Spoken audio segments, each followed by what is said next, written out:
Well, hi, and thanks for joining me here in my shop. I think we're going to be doing something pretty interesting, and that's aligning this radio. It's basically the last stage of repair, if you want to call this a repair. So I'm just going to go over how I'm going to approach this. I've got the manual with the proper alignment instructions here. Very interesting. This is from RCA, the maker of the radio, and being such a big company, they did just an excellent job. And these alignment sheets actually are very, very instructional. They often have information on them which you wouldn't ordinarily find anywhere else. And boy, they did a fine job on this. So we'll be looking a little closer at this. Of course, I have the radio here, which is going to be front and center of what we're doing. And I have my signal generator going here. You can see the bottom of the signal generator here. And there's the frequency it's dialed to right now. 9.7 megahertz is what that is. And it's just there because that's where it was last time. And I have this output meter, a very precise meter, and I've got a camera on it, so we can look right at it and get a real good idea of where that meter is. Now it's upscale right now, it's reading 3.5, and it's just because the wires are laying here. Whoops, I touched one, you can see that. Actually, you can see the reflection of my arm. Isn't that interesting? In the glass of the meter. So that's how we're going to approach this. And now that it's much more silent in my shop, boy, it is cold here today. I think it's cold right across Canada. I'm in a warmer part of Canada, if there is such a thing, and it's minus 20 degrees centigrade outside this morning. Which means my Norwegian forest cat, Draper, was just dying to go outside. Only lasted 10 minutes today. When it's minus 10, you can go out for hours. But minus 20 is a little too much for him. So we might see him later. Who knows? Now, let's just look at this sheet here. Now I'm just showing you this on camera. I'm not going to put it on the screen in digital format. So this is talking about two different models, first of all, and the model we've got is this one here. So here's a little chart, gives instructions on how to connect your signal generator and how to set things up to get the best result out of your alignment. We're going to follow this exactly as it says. And there's some other information on here which is really pretty interesting stuff. So I'm just going to read it to you down here. You won't find this in many manuals or schematics, and very experienced radio repair guys, and I don't think I qualify, frankly, have this kind of stuff in their head, to some degree anyway. At least they know that there's concerns about this stuff. And what is it? 8 points about critical lead dress, which is how you run the wires underneath the radio. So I'm just going to read these out quickly to you, because it's kind of interesting to hear what is a concern in terms of positioning the wires and components underneath the chassis of the radio here. So here we go. Dress blue and green leads of both IF transformers back in shield cans, leaving them as short as possible. Number 2, dress all heater leads next to chassis. Number 3, dress power cord towards output transformer away from volume control and audio circuits. Now, you know what? I'm just going to stop on that one. I had a radio that hummed, and it turned out that it was just the power cord moving past the volume control too close, and just moved the wire, and a lot of the hum disappeared. So these are very real. Number 4, dress capacitor C14 toward switch and parallel to chassis length. Number 5, dress capacitor C16 back against rear chassis apron. I'm going to check these things over later. You know what, maybe I should check them over now, in fact. Well, I'll just finish reading them, and then we'll check these and see what's been done, because this radio's been worked on quite a bit. And the person who worked on it may have done it 20 years ago, when having this kind of information in your hand was really, really difficult. So, dress capacitor C17 over and towards the 50 LC socket, perpendicular to capacitor C14 and C16. That's very specific stuff. Number 7, dress pilot lamp leads over second IF transformer and away from tubes. And number 8, dress blue lead from output transformer against front apron and away from IF leads. So these are all places where if you don't do things right, you're either going to reduce the effectiveness of the circuits in the radio, or you're going to introduce hums, buzzes, feedback, something like that. So that's very interesting stuff. So what that tells me anyway, is that every radio has these concerns. They don't list them here on the schematic.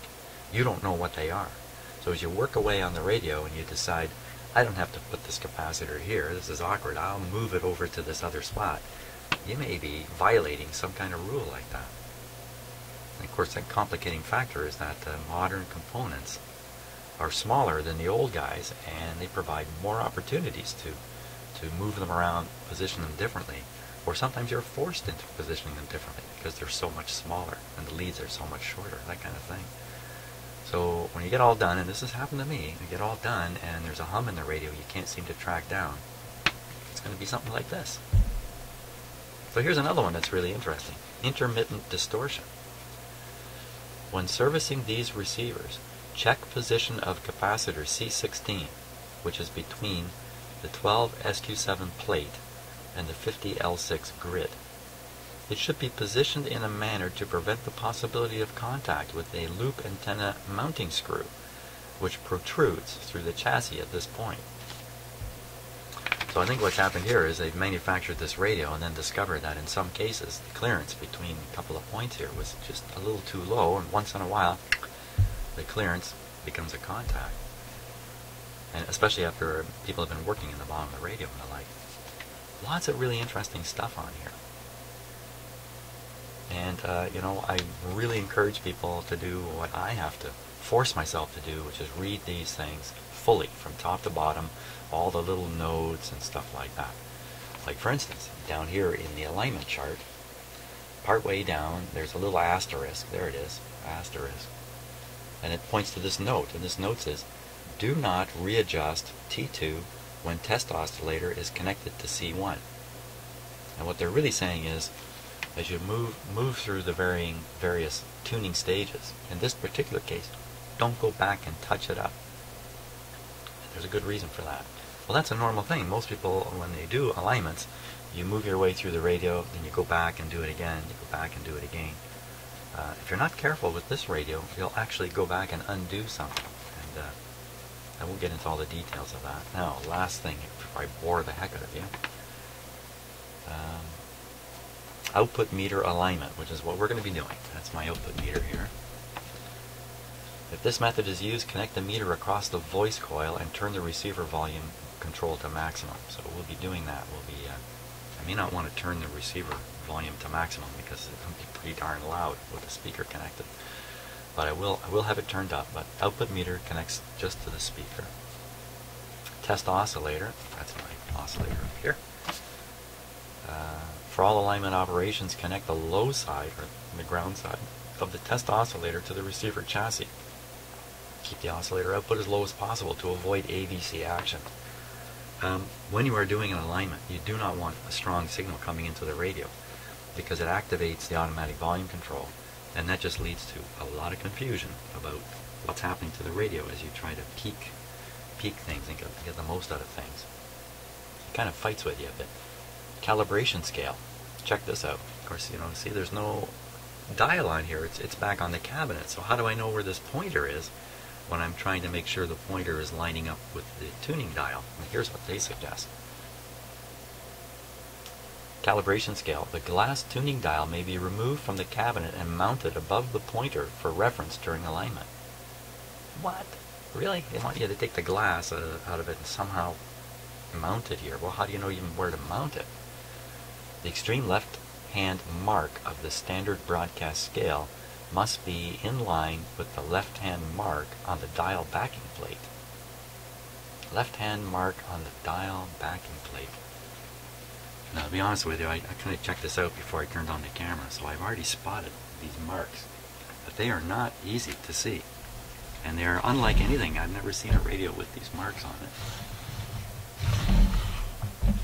going to come in the camera, but there are tiny little dashes. One here, here, here, and here.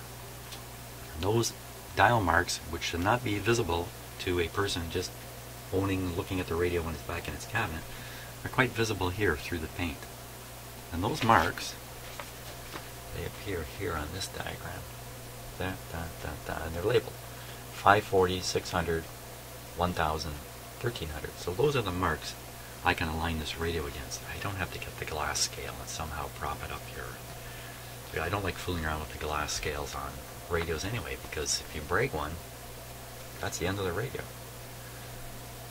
So last thing here, dial backing plate. In the event that only the chassis is returned for service, the marks on the dial backing plate may be used during alignment. Refer to the dial indicator drive mechanism drawing for corresponding frequencies, which is what I just did. So we don't need to put the glass here. But this can be very frustrating if you have a radio that out of the cabinet doesn't have the dial on it. When it comes to this time to align it, there's either a trick, these marks, or something else you need to know. So if you're winging it without the instructions, good luck. That's what I would say. Dial pointer. With the gang condenser in full mesh, the dial pointer should be set to the left-hand reference mark on the dial backing plate. So let's see if that happens. Okay, so this is fully meshed. Here we go.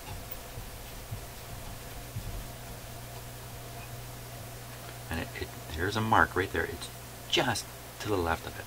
Not enough to worry about. It's just the width of the pointer. Going a little bit too far. But that's not important. That's good enough the way it is, for sure. So there we are. There's all this fantastic information on here. Let's check through this list down here. I'm pretty interested in, in case there's things out of sorts, maybe we should straighten them out before attempting to align the radio. Okay. I say this is it's a process I've never done before, really, because it's not very often you have this information. So number one, dress blue and green leads of both IF transformers back in the shield cans, leaving them as short as possible. So you don't want a bunch of, what is it? Blue and green leads of both IF cans. Blue and green leads. Well, I don't see any blue and green leads. There's a whole pile of endless yellow stuff in here.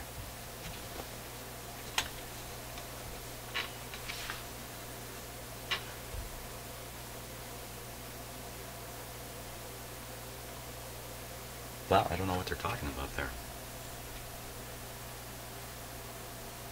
Huh? Okay, scratch number one. Don't know what I'm doing. Number two, dress all heater leads next to chassis. Now, usually when they build a radio, they put in the heater wires and stuff like that first, and they tend to be low down and up against the chassis. So there's lots of wires that are low down against the chassis. Really no reason to think the heater leads have been bent or moved or anything like that. They're probably just like they were when it came out of the factory. Number three, hey, this is easy. Number three, dress power cord toward output transformer away from volume control. Okay, so here's the volume control. The output transformer is up above here. Actually, it's actually up above here. So I got this as flying through the air. It probably should be fished all the way down under there and brought up from underneath, rather than just cascading through the radio. Let's see what it says about. Does it say something about the other one? Away from volume control and audio circuits. Well, that's really tricky stuff to do, because these two tubes are the audio circuits. I don't know if I stuff it like that. That doesn't look good to me. I'll tell you what, we'll leave it as it is, and if there's a hum problem, we'll be suspicious of these wires, position of these wires. So I don't remember there being any hum buzzing. Hum would not be a nice warm hum either. It'd probably be a bit of a raspy sort of hum, I think, anyway. Dress capacitor C14 toward switch parallel to chassis length. Okay, C14. Well, man, I have to figure out which one's C14. Yikes. That's gonna, there was another sheet that shows the position of things, which I did not bother printing here. C14. Let me see if I can spot where C14 is here. Okay, only took a moment here to find C14. C14 is hooked up to the slider of the volume control. It's a 0.02 capacitor. Here it is right here. What does it say about it? It says C14 toward switch and parallel to chassis length. Parallel to chassis length. Well, I guess it means this way. And it's hard to see this capacitor, it's not really quite like that. Once again, I'm going to leave it alone, and if we know there's a problem, that's something we might check. It's sort of it's going this way, so it's not quite parallel. Dress capacitor C16 back against rear chassis apron. C16, again, it's a bit of a challenge for me to spot C16 quickly. There it is, C16, 0.05, connected to pin 1, 2, 3, 4, 5. So there it is right there. And I hope you can see that in the camera. It is actually already dressed up against the back apron. Probably where it's spent its entire life. Dress capacitor C17 over and towards the 50L6 socket, perpendicular to capacitor C14 and 16. 14, 16, 17. This is probably 17 here. Oh, there's another one here. And been replaced. A little tiny one back in here. Look at this weird arrangement there. So maybe that's an attempt to achieve what it says here. C16. No, C17 over and towards the 50LC socket.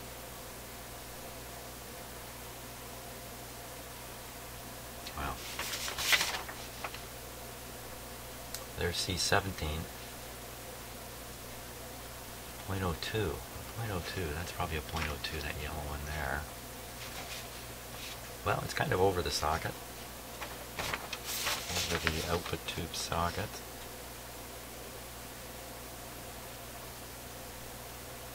Perpendicular to... interesting. So this capacitor is supposed to be this way. I think this one back here is supposed to be this way. And this yellow one, I think, is supposed to be this way. And it's not. So anyway, just make note of these things. I'm not going to try to straighten them out. Dress pilot lamp leads over second IF transformer and away from tubes.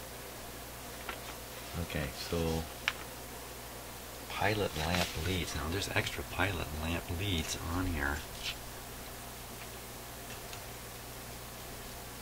Try to spot where they come out right here. Here they are right here. What about them? Over second IF transformer and away from tubes. Well, that doesn't make any sense to me at all. Because the leads are very, very short and they're actually tied in a knot, and I'm sure that's original. Leave it as it is. Dress blue lead from output transformer against front apron and away from IF leads.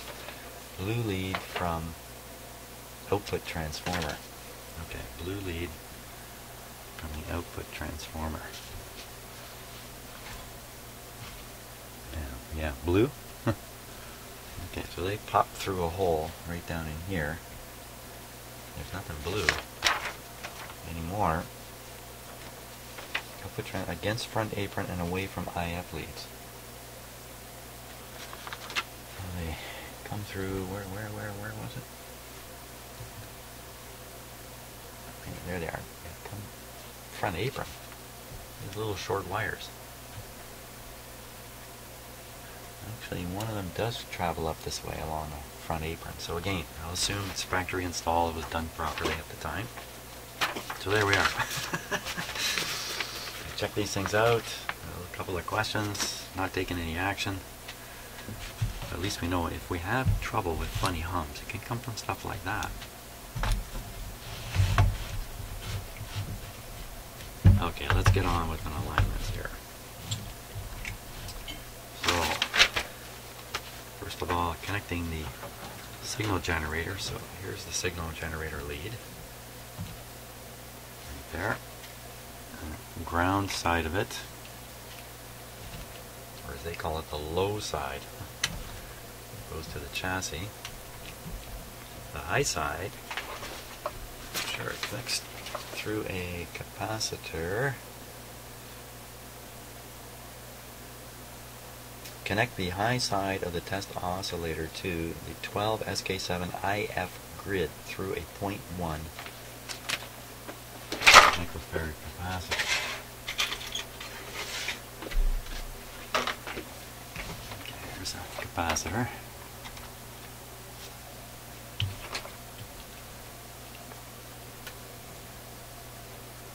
Maybe I could just short this up a little bit.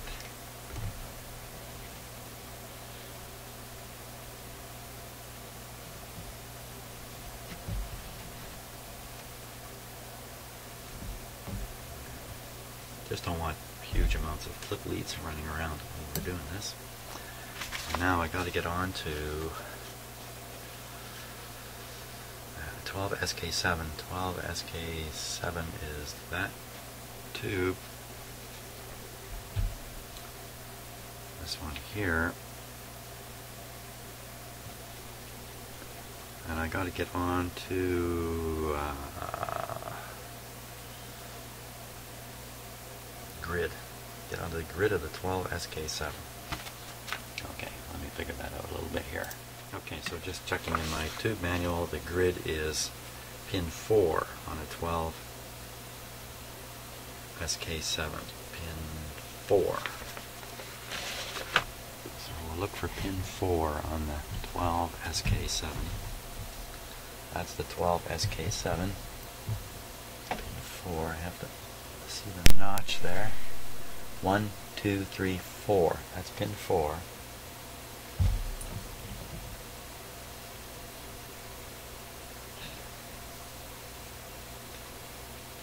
And you can see why I have this up on blocks, so I can clip leads under it. Okay, so I won't make the connection, but that's where it'll connect. Once we get going here, we're pretty close to going now. Got to hook up the output transformer, or the output. What am I saying? Take that back. Got to hook up the output meter. By the way, when I'm doing these videos, I'm doing them live, and I misspeak a lot, as I've come to realize.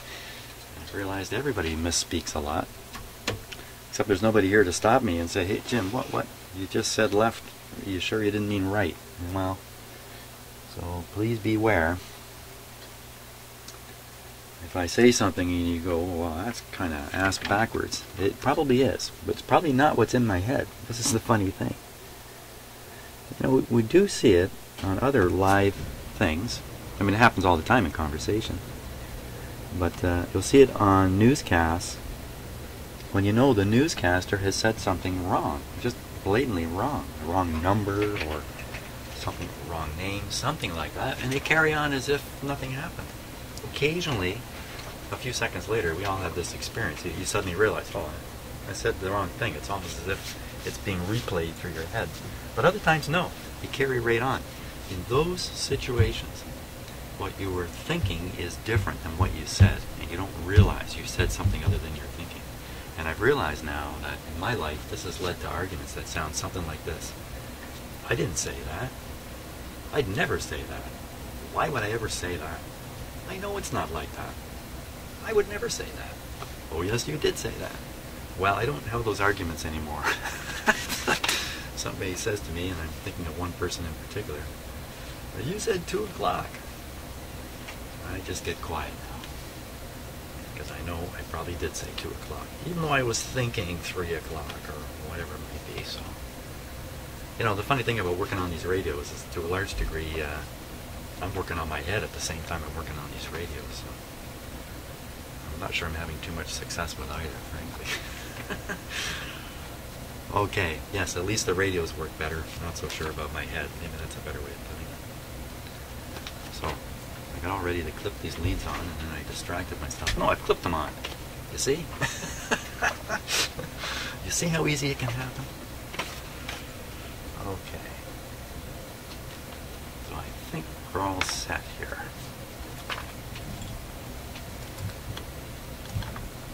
Let's plug in the radio back here.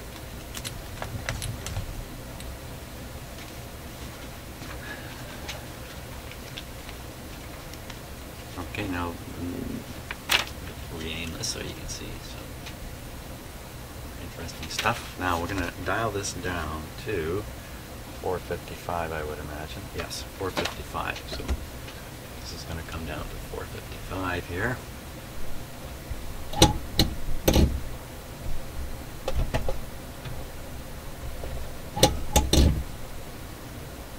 It's going to go up to 455 now.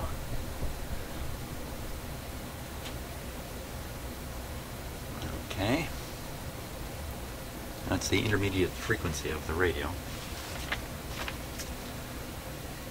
And first one, they want us to tune to a quiet point at the 1600 end of the scale. That's one of the problems I have in my shop here, is there is no quiet spot. There's just noise all through the band. So we'll do our best.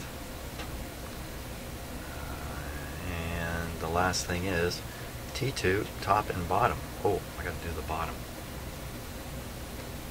Okay, T2, top and bottom. So we can't have the radio like this. We have to have it tipped up. Goodbye to the blocks.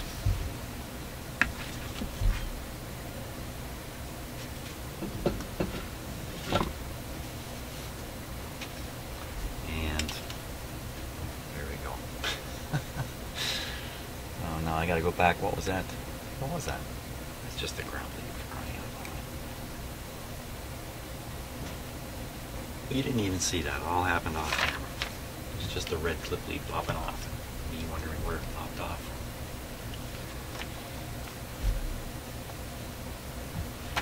Okay. T2. Which one's T2? Luckily, they identify all this stuff. T2 is this one. That makes T2 this one here. It's a little hard to see. Now, let me check and make sure I get my screwdriver in there. I can, but this resistor is really close. I'm just going to move it a bit.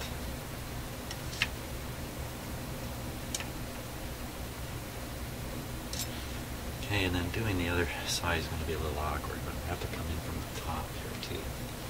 To the top and the bottom coils. This one I can get into. T2. Okay, we're set. We're set. Here we go. Let's switch on the radio here. Here we go. Just a quick safety check. Make sure nothing's poking into the radio. There we go.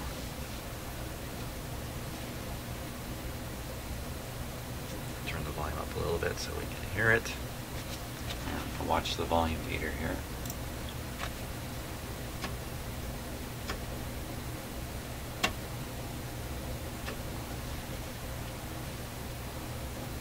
Should be hearing it very soon.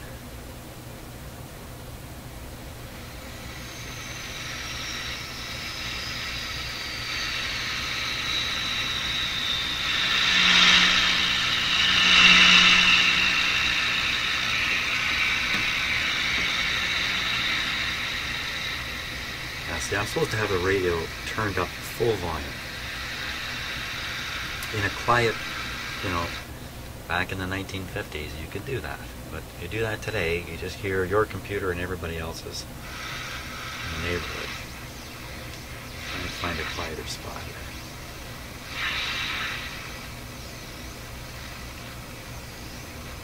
That's about as quiet as it gets right there. Okay. Let me come back to that. Back to here. Now my meter that you were just looking at is set quite sensitive right now. Probably desensitize it once we get going.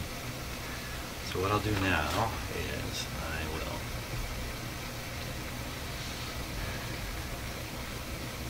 this might make the radio go quiet too. Connect the I quieted it down quite a bit. So I don't hear anything. I'll turn up the volume.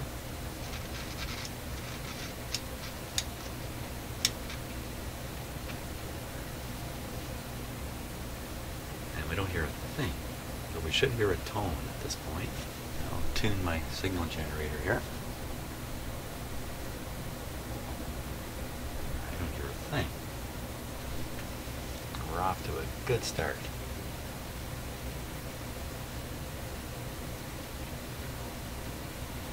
Oh, I see why.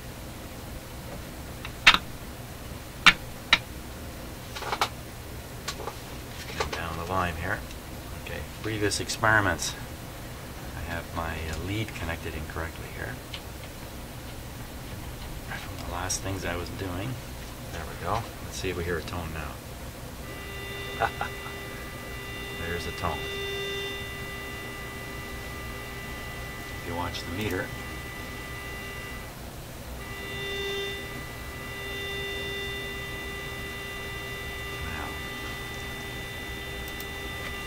turn down my signal generator a bit here.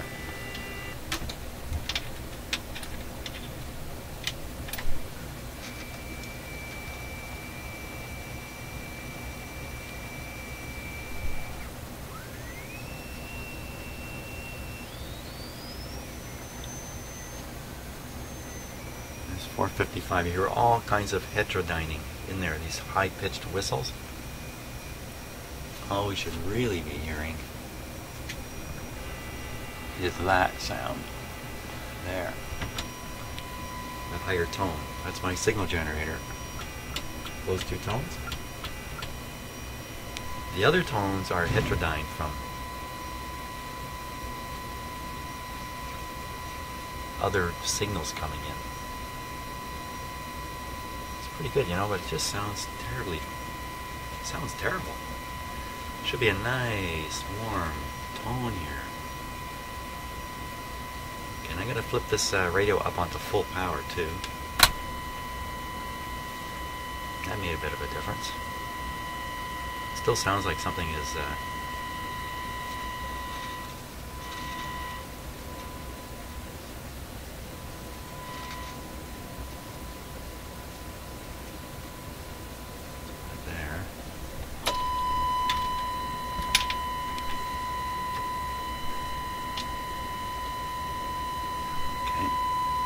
Don't want to wake up the house here.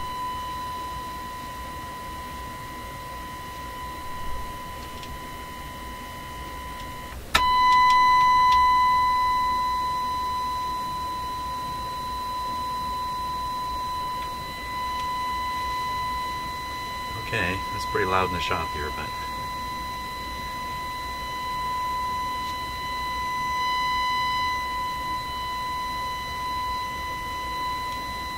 now we're ready to start. 455. Top and bottom of number 2. So we're definitely on 455.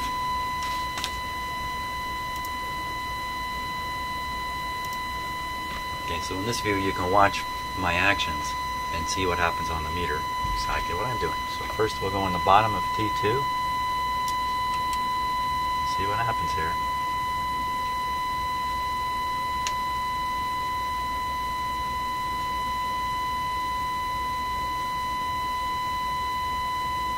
That was dead on. That was dead on to begin with. Now I get in the top here.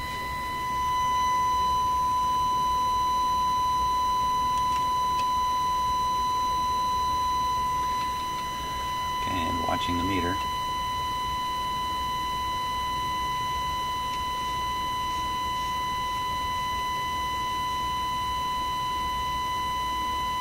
That was also dead on.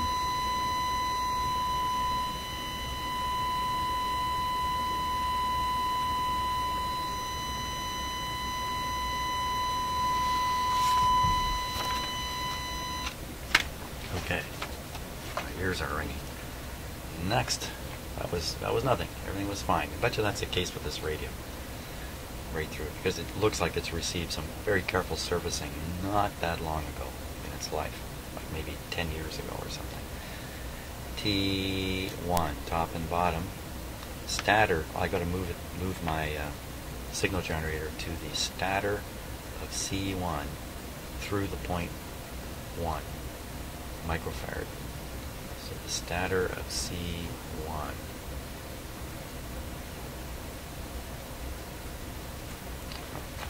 So of course is the antenna connection. The stator of C1. So I'll take it off here. The radio is operating here.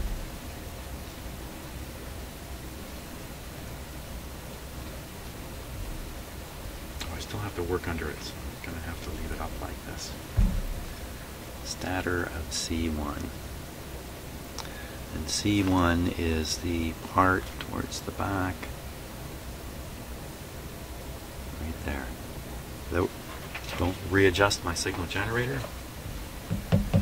Make sure it stays on the very same frequency. So over here, some bad sounding distortion in it. And now we do T1, top and bottom. Okay, so T1.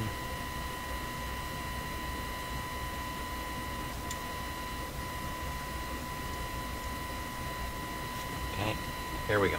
Watching the meter now. Wait a minute. There we go.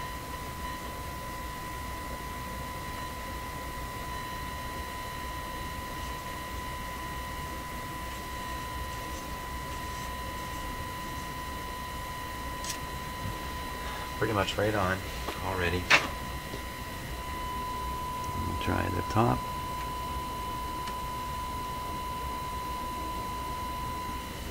Okay, there we go, watching the meter.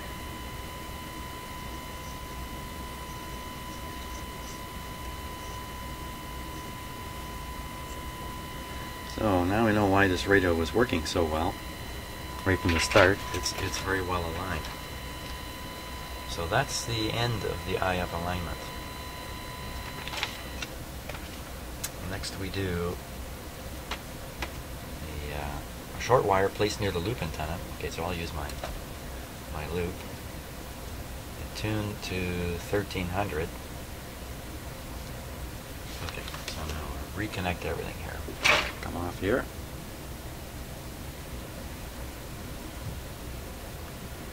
Come off there. Connect the output of my signal generator to this loop sitting back here.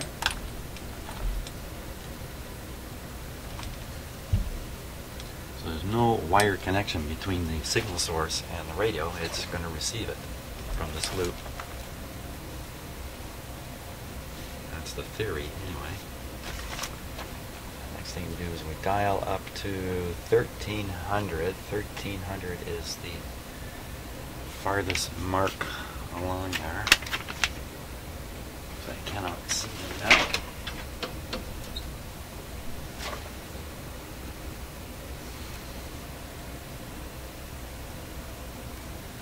What am I adjusting anyway? I'm adjusting.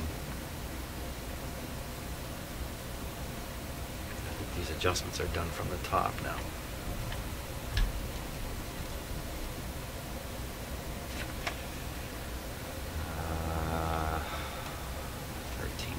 So now I can see the mark. Okay, that's 1300 there. Tune the signal generator up to 1300.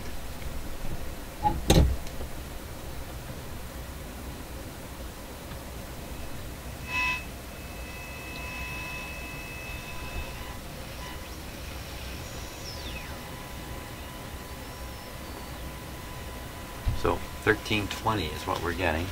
Where is 1300?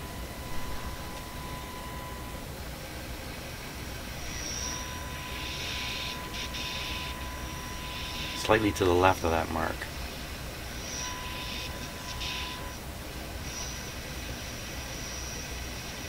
Okay, we're right on the mark. First one, C4 oscillator. C4, where is C4? There's L2. C4, right on the capacitor. Oh, this stand that somebody installed, you put it right in front of the screw for that adjustment. You can still get at it though.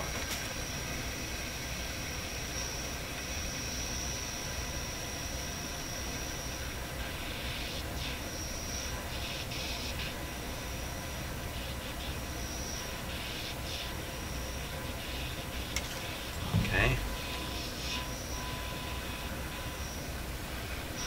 So that lines the dial pointer up by changing the oscillator setting. It's lined up fine. C2 the antenna, and C2,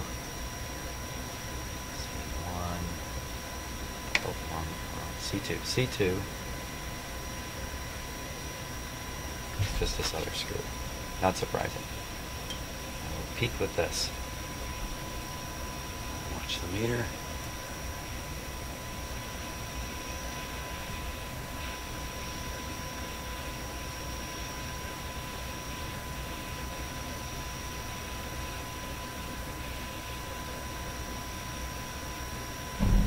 Tell the AVC is affecting that, but that's good. I think I got it peaked. Got a little bit of an increase on that.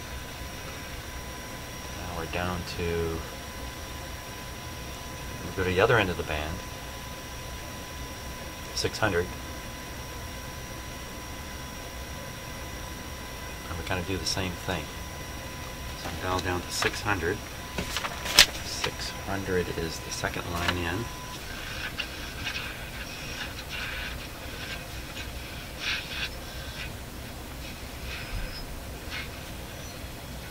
Lining it up here. There's 600. We'll dial this down to 600.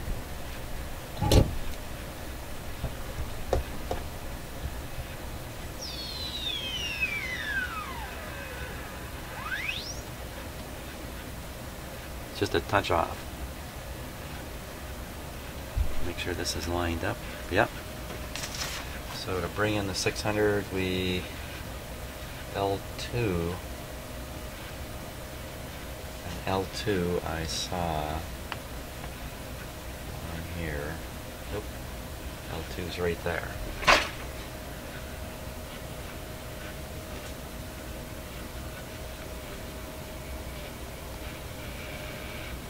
L2. There it is. It looks like it's glued in place.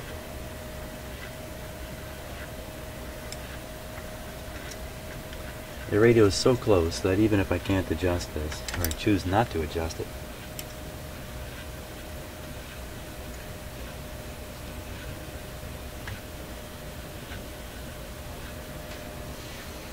the screwdriver's too fat to go in there.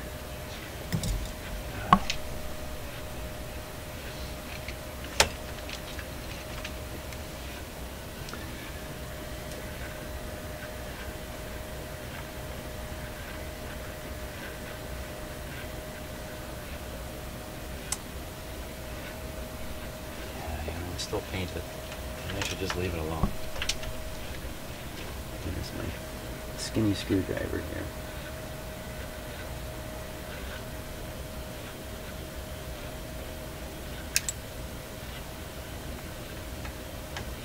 You know, none of the screwdrivers will bite on the top of the shaft that the screwdriver has to go into. See, it's painted in place. The amount that it's out is tiny amount here. So what I'm going to cheat here, I'm going to use the capacitor a little bit to move it down here. The lower end of the AM band is where everybody's interested in AM radio in this part of the world. So the high end, not so much. So I'll make sure the low end is accurate. So I'm not really supposed to do this. I'm keeping track of where it is. That's too much. So what we'll do is we'll move it a bit.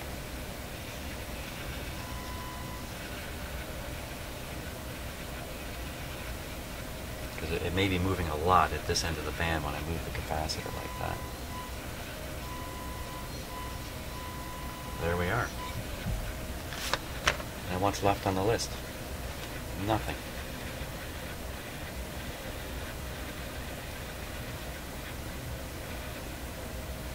So that's the end of the alignment process, and we didn't get much of a lift. This radio was in very good shape. It's been in some good hands in the past.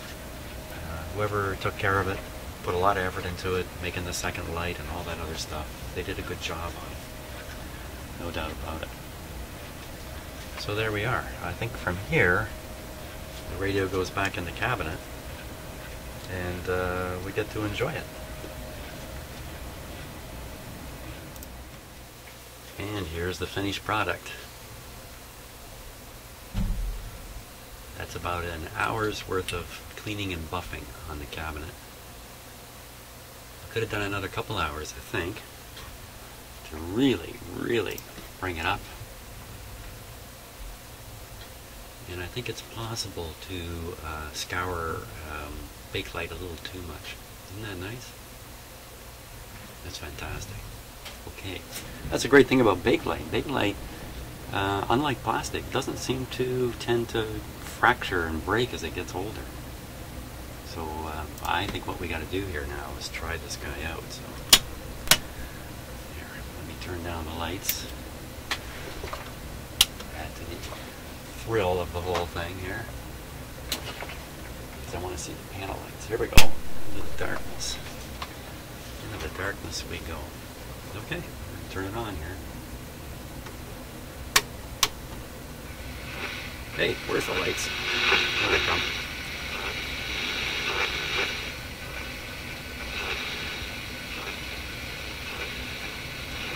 So on camera, you can barely see the effect of the lights, but here in the dark with my eye, they are lighting up the.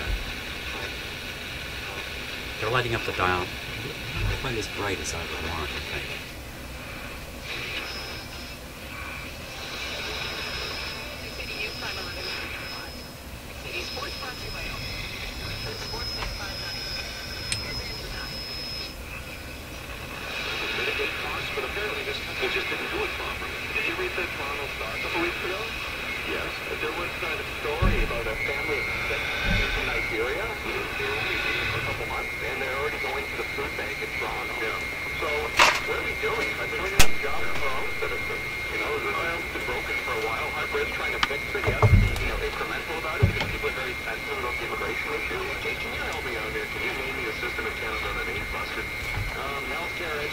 Correctional services, immigration, call in program. Outstanding, sir, except yesterday for a brief period. Thank you for the call. Virginia writes, no ticky, no laundry. Pay burdens, have a skill and willing to live anywhere in Canada. These people, however, are getting screwed. This couple from South Africa, Jack Nicholson's line. Uncomfortable silence. You know you got things good. You don't mind. But I can great head coach now. Brian will be introduced in tomorrow in Chicago.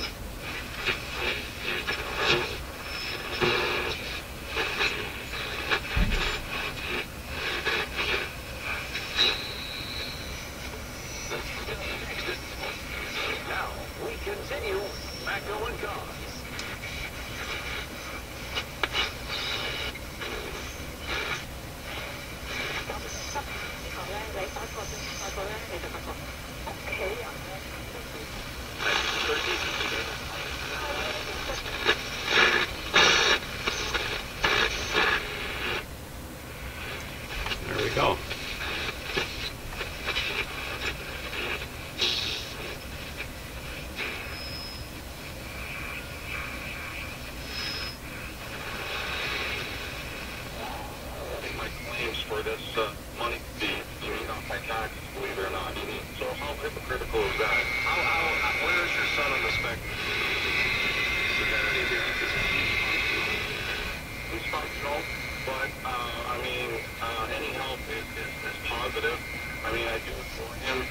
put us in a little bit of financial. There we are. There's the finished product. Hey, thanks for watching, and I hope you enjoyed all that.